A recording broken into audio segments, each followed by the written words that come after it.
A conversar con usted, con el Contralor, con la Presidenta del Tribunal Supremo de Justicia, sobre la audiencia que se realizó en la Corte Interamericana de Derechos Humanos a Leopoldo López por la inhabilitación en la cual es objeto hasta el año 2014. El Contralor acaba de decir que el Tribunal Supremo de Justicia solo va a decidir si es viable o no eliminar esta inhabilitación, pero también recordaba al país quién fue Leopoldo López justamente en el año 2002. Nosotros tenemos en este momento la expectativa, lamentablemente la Corte no puede colocar en contexto porque está conociendo un solo caso, que es el caso de la inhabilitación política.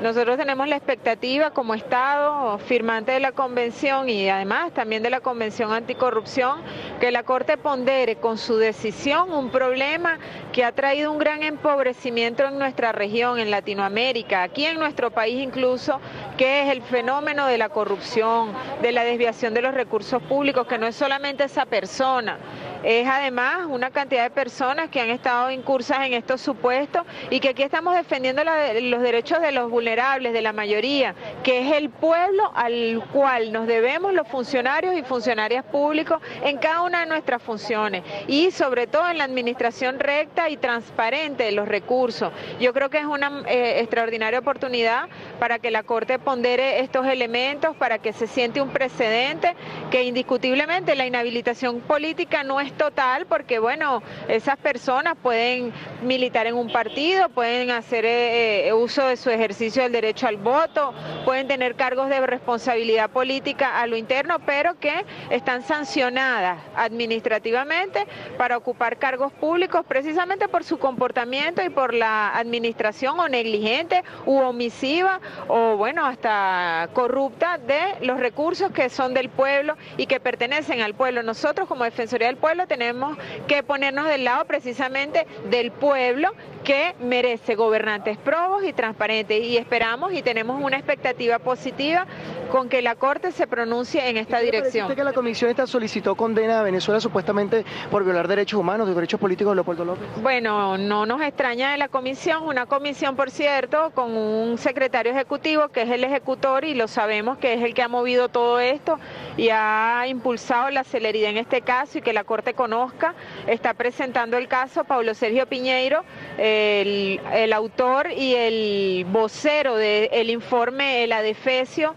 de informe, el Frankenstein que se llama Democracia y Derechos Humanos en Venezuela, que fue publicado apenas el año pasado y que no es otra cosa que un cúmulo de mentiras que han elaborado distintas organizaciones no gubernamentales, porque la comisión pues cuando tuvo la oportunidad de lujo de reunirse con nuestras autoridades, lo que hizo fue incorporarnos en el capítulo 4 y por eso hay mucha suspicacia de las relaciones exteriores en nuestro país hacia la actuación de esta comisión. Pues no esperábamos menos de la comisión, pero sí esperábamos una actitud muchísimo más prístina, muchísimo más acorde con el problema de la corrupción en la región por parte de la Corte y esperemos que ese fallo sea además una orientación para todas las democracias latinoamericanas. Las democracias latinoamericanas tienen su fundamento y su basamento en la buena fe que se tiene en el funcionario público y cuando ese funcionario público desvirtúa el uso de los recursos para fines personales, en este caso para una transferencia a un partido político,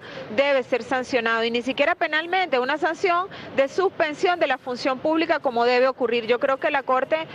tiene esta extraordinaria oportunidad y nosotros desde la Defensoría del Pueblo tenemos una expectativa positiva con respecto a este pronunciamiento. Argumentan los abogados de Leopoldo López que la sanción que recibió es ilegal porque él nunca fue a juicio y según la Constitución solo podría ser inhabilitado en caso de que hubiese una sentencia definitivamente firme por parte del Tribunal Supremo. No fue a juicio porque, como lo explicaba claramente el Contralor, la sanción es de naturaleza administrativa y la sanción lo priva a él de ejercer cargos de responsabilidad pública porque quedó demostrado en la investigación, no solo a él, sino a más de 500 personas que pues no fueron transparentes en el manejo de los recursos. Entonces no podía ir a juicio porque no se trata de un caso penal. Sin embargo, queremos y creemos que se debe sentar un precedente en contra de un fenómeno que ha sido uno de los generadores de mayor pobreza y desasistencia a nuestros pueblos, la corrupción en el uso de los recursos públicos. Nosotros tenemos esa expectativa desde la Defensoría del Pueblo con respecto a la decisión que emanará de la Corte. Bien, palabras, amigos televidentes, entonces la Defensora del Pueblo hablando acerca de lo que es esta actividad que se llevó a cabo hasta el día de ayer en la Corte Interamericana de Derechos Humanos, y recordemos que la Comisión Interamericana solicitó que se condenara a Venezuela supuestamente por violar derechos políticos